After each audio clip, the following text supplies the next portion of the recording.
Most of the time, it's all in a day's work. You routinely take your skills to wherever a job needs to be done and do it. But it's different when the work has to be done in a confined space, because those jobs are never routine. Because confined spaces are dangerous, almost 100 workers are killed every year while working inside them.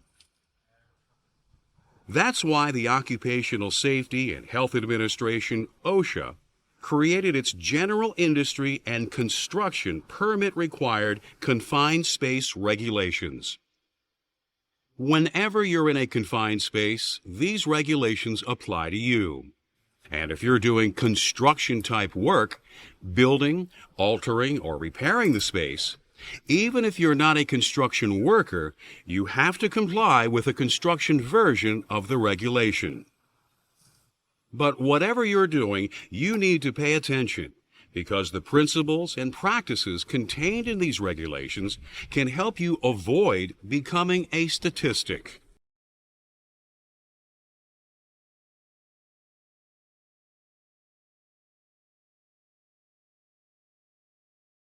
What are confined spaces? They're large enough for you to get into and out of, but entry and exit are physically limited or restricted. They're also large enough for you to work in, but they're not designed for continuous use. Confined spaces can take many forms, including tanks, vessels, HVAC ducts, storage bins, water mains, vaults, and pits. But the hazards you can find in them fall into 4 general categories. The first is hazardous atmospheres. These may contain too little or too much oxygen, flammable gases, vapors or dusts, or toxic contaminants. Hazardous atmospheres are the cause of many confined space fatalities. The next source of risk is something you would expect to find in confined spaces. That is, layouts that create tight areas where you could be trapped or asphyxiated. Some spaces may contain liquids or finely grained solid materials that can engulf, crush, or suffocate you. The third type of risk associated with confined spaces. The fourth risk category is a catch-all that includes any other serious safety or health risks that may be present in a confined space, such as unguarded machinery, exposed live wires, even heat stress. The best way to avoid these hazards is to bring your work outside of the confined space, but often that's not possible. So the confined space regulations have established a set of standard safe work practices to help keep employees safe while working in these spaces. These procedures are used by a facility to develop its own permit-required confined space program, also known as a permit space program. This program is intended to control the access to confined spaces, control the hazards inside them, and protect workers from these hazards. An employer starts out by identifying all of the confined spaces within the workplace that have one or more of the 4 types of hazardous conditions that we've discussed. The next step is to inform employees about the spaces by posting warning signs by them. Some of these signs may say that the space is simply off limits. Other signs will say that a written entry permit is required to enter the space. This is known as a permit-required confined space, or permit space for short. When work needs to be done inside one of these permit spaces, a careful step-by-step process must be followed to prevent accidents and injuries. The Permit Space program also ensures that all employees who might enter a permit space will receive the safety training they need to do it safely. One of the things that a confined space entry program will discuss is the entry team. This team consists of entrants, attendants, and an entry supervisor. While these are distinct roles, sometimes an employee will perform more than one of them in the course of an entry. This means that all team members need to know the hazards that are involved with a space, as well as the signs, symptoms, and consequences of exposure to those hazards. We'll examine these team roles in more detail later. First, let's look at the document that prepares the team to enter a confined space safely.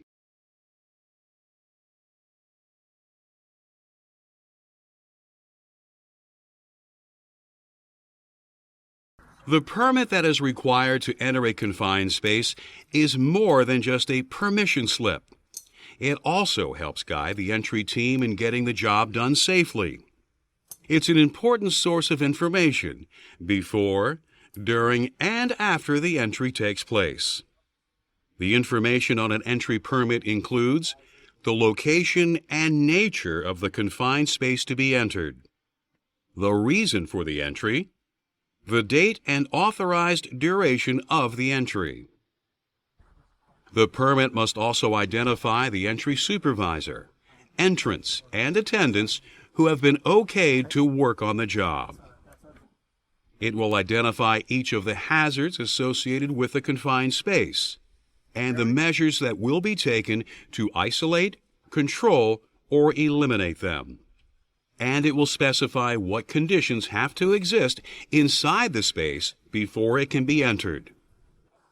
When additional documents, such as hot work permits, are required for the work to proceed, the entry permit will list them too.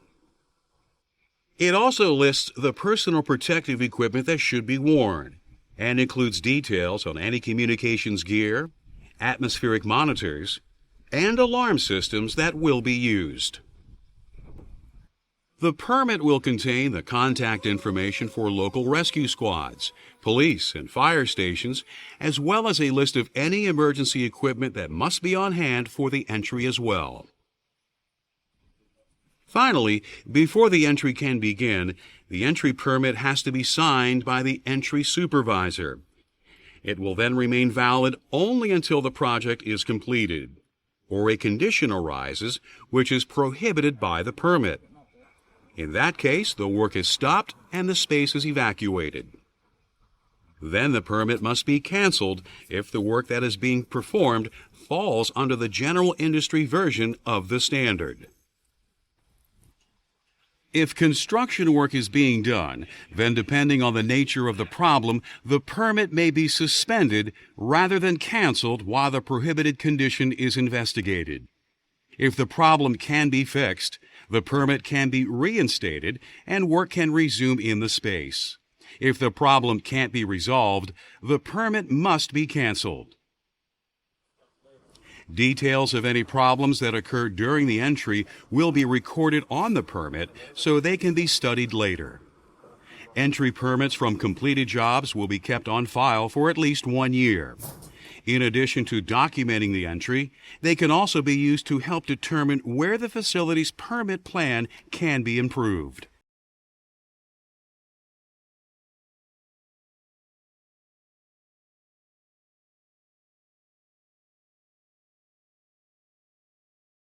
Hazardous atmospheres in confined spaces can be lethal. Not only can they kill entrants, but they can also be fatal to people who rush in to assist entrants who have been overcome. Hazardous atmospheres can be invisible to the naked eye, so testing for them is essential in determining what safeguards must be put in place before entering a space. The first test that is required by OSHA measures oxygen levels. Having too much or too little oxygen can both make an atmosphere hazardous. When levels measure below 19.5%, a person can't breathe in enough oxygen to do physical work safely. Oxygen levels above 23.5% significantly increase the risk of a spark or other ignition source causing a fire or explosion.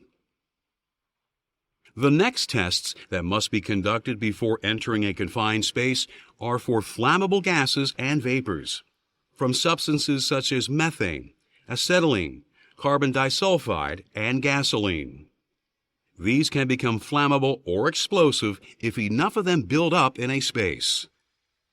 When tests show that a gas or vapor has reached a concentration greater than 10% of its lower flammable limit, LFL, then the space must be ventilated. Combustible dusts can present a similar hazard when their concentrations reach or exceed their LFLs. As a rule of thumb, if dust obscures your vision at a distance of 5 feet or less, it has probably reached a dangerous concentration. But actual testing must be performed to accurately judge whether a dust concentration is unsafe. The last tests must look for toxic contaminants in the atmosphere of a space.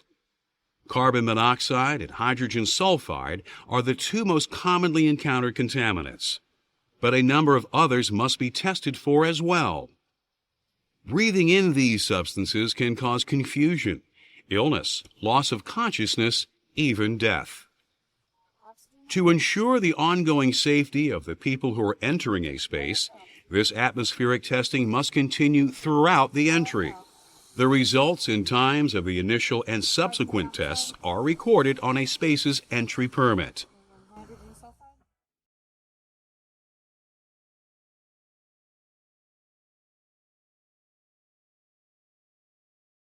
There are a number of things that can be done to make entering a confined space as safe as possible. A permit space program will require that specific safety procedures be followed to reduce risks before anyone goes inside a space. If testing reveals that there is a hazardous atmosphere in the space, continuous forced air ventilation will be used to clear the air. Unfortunately, forced air ventilation alone won't always protect entrants from toxic gases and vapors. In these cases, the entry permit may require entrants to wear respirators or self-contained breathing apparatus. Even if tests show that the atmosphere in a space isn't hazardous to begin with, when tasks like welding, riveting, cutting, burning, and heating are performed in a confined space, they can cause caked-on residues to boil off and release toxic or flammable gases into the air. Because of this, written authorization for any of these activities must be provided by the employer in the form of a hot work permit. The entry supervisor must verify that the hot work permit has been issued and that appropriate respiratory precautions have been taken before signing off on the entry permit. Some confined spaces contain equipment and heavy moving parts that could trap or crush an entrant, or energized components that could cause electrocution, burns, or other injuries. In these cases, all sources of energy should be shut off and all mechanical linkages blocked before anyone enters the space. Lockout-tagout procedures must be strictly followed to reduce the potential for someone restoring the power while the entry is in progress. But in some instances, it may be impossible to lock out certain types of essential equipment. When this is the case, other safety measures must be taken. If you have questions about electrical safety in a space you're working with, ask your supervisor.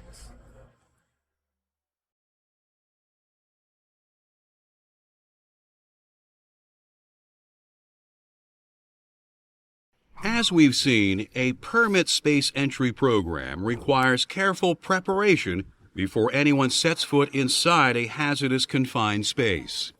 The program takes a similarly cautious approach to the entry itself. To start, the space's entry supervisor will make certain that rescue services are standing by and that the systems that are used to contact them are working too. Rescue personnel will have previously been informed about all potential rescue scenarios and given access to the facility's confined spaces to plan and practice in them ahead of time. The supervisor will then check the notations that have been made on the permit to verify that all of the required safety tests have been made and all required procedures and equipment are in place.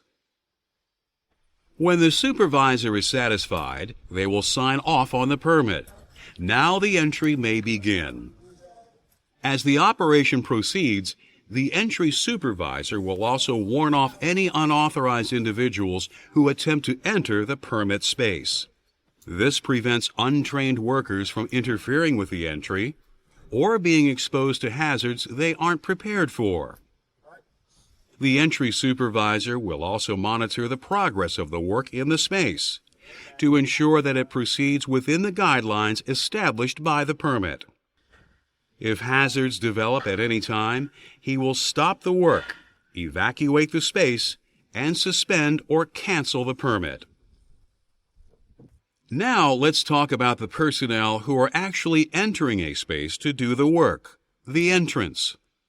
If you are called upon to work as an entrant, you will be trained in all the safe work procedures that are required for confined spaces, including how to put up barriers and shields around entry points, how to install forced air ventilation systems, how to use ladders and other gear for entering and exiting a space, and how to work with lighting equipment, including explosion-proof varieties that are used in potentially flammable atmospheres. You will also be trained in the proper use of personal protective equipment, how to monitor the air quality while you're inside a space, and the evacuation alarms on automatic monitoring devices so you'll know when to get out.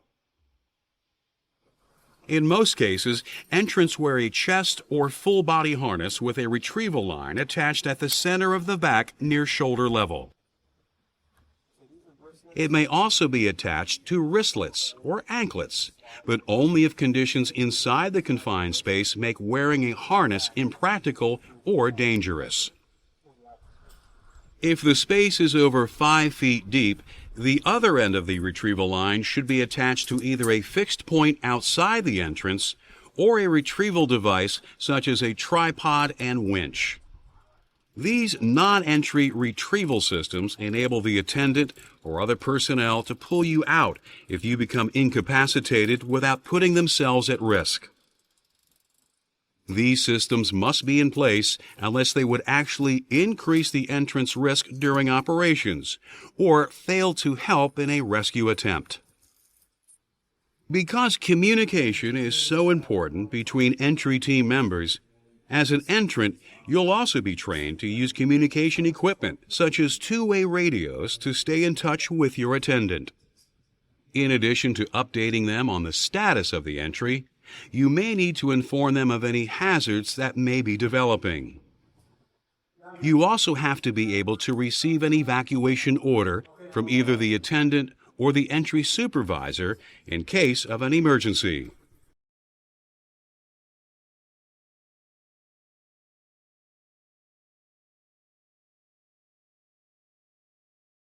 If you are assigned to be a confined space attendant, you will have very different duties from entrants. For one thing, normally attendants don't enter a confined space themselves. As an attendant, your job is to stay by the entrance and monitor what goes on both inside and outside the space.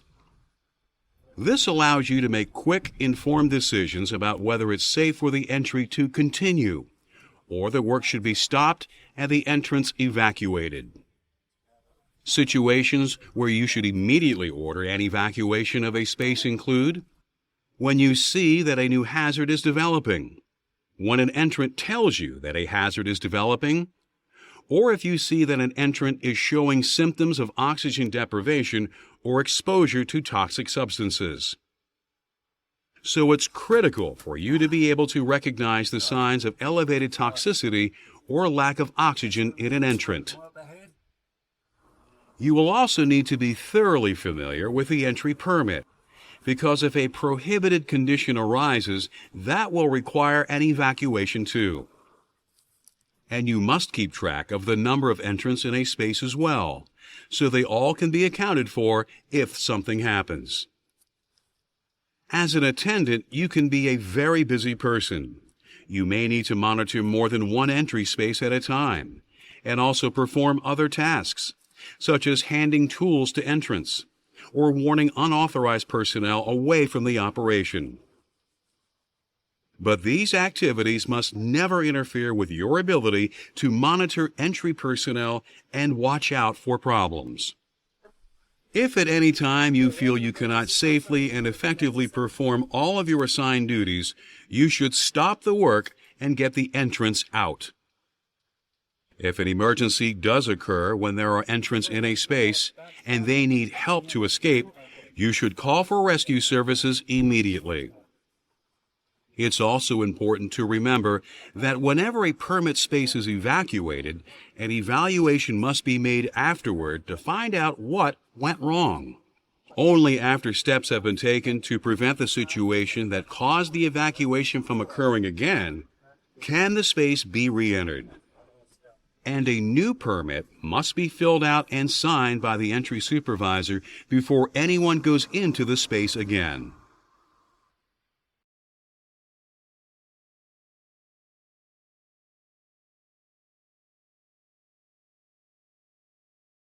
We've seen how a typical confined space entry can play out, but special situations can sometimes come up as well, and you need to understand how they should be handled.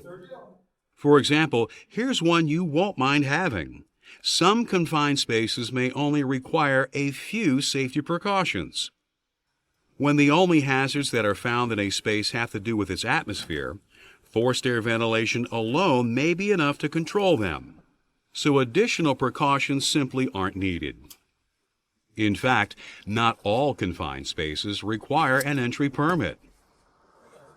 If it can be proven without entering a space that it is completely free of hazards, then it can be designated a non-permit space.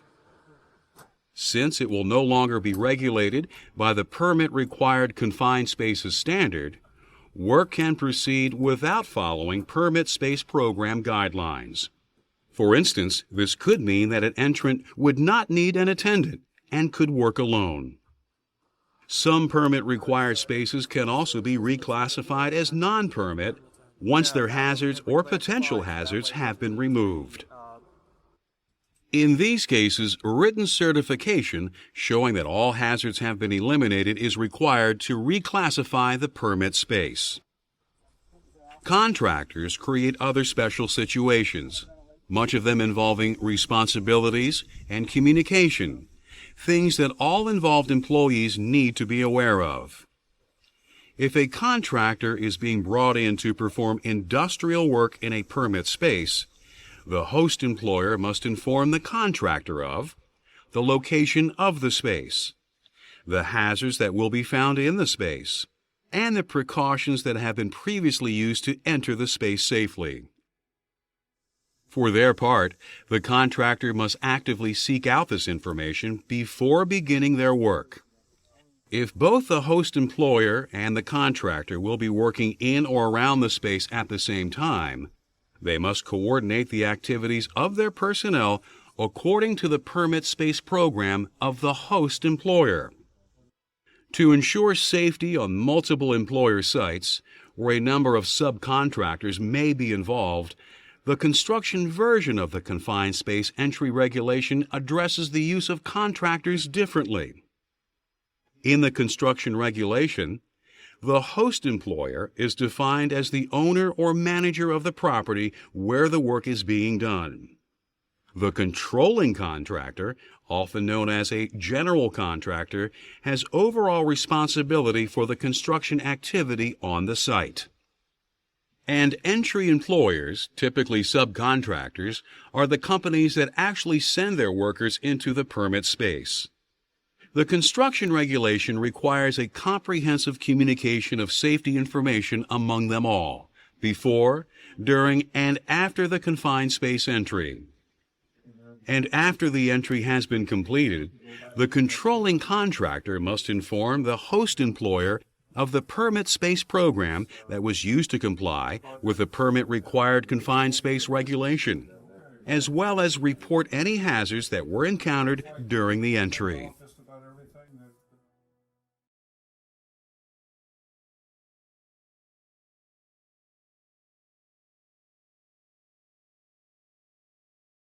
OSHA's permit-required confined space regulation is designed to create the safest possible conditions for anyone working in or around a confined space. But remember, you have responsibilities as well. Let's review. You should always use extra precautions when working in or around a confined space. Take your confined space entry training seriously. What you know and what you do can save lives. Always follow all of the procedures specified in your permit space entry program. Be sure to wear the proper personal protective equipment when entering a confined space. Most of all, take the time to become familiar with the confined space regulation and your facility's entry permit system. Your life and the lives of your coworkers could depend on it.